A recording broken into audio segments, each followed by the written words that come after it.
Welcome back, everybody, to Bodybags. I'm Critterbuster, and this week's theme here on the channel is Silent Film Week. And I actually don't own any silent films, I don't believe, except for Phantom of the Opera. But I didn't want to review that one. I wanted to review one that I've never seen, and I decided to watch one that's called Eyes of the Mummy. And this is actually going to be a pretty short review, and I apologize about that.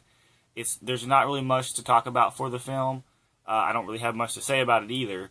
But it is, I believe it is from 1918.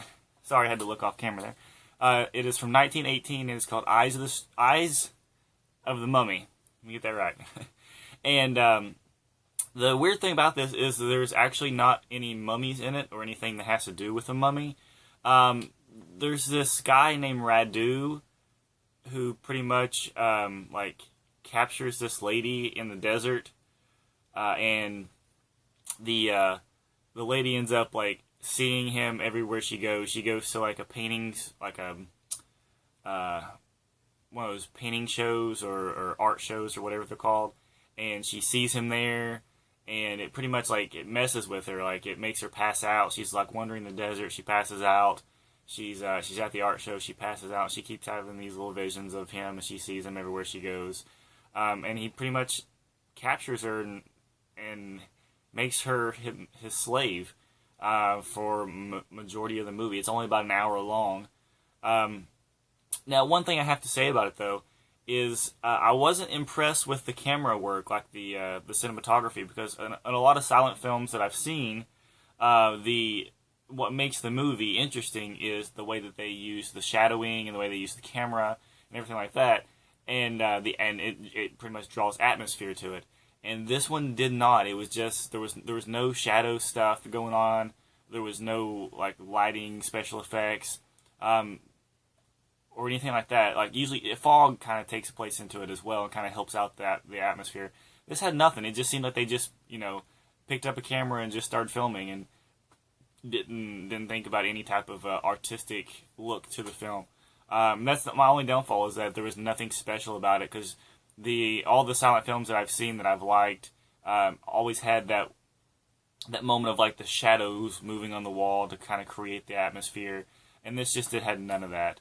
Out of a 10-star rating, I would probably give this a 4, maybe even a 3.5, just because it wasn't interesting at all.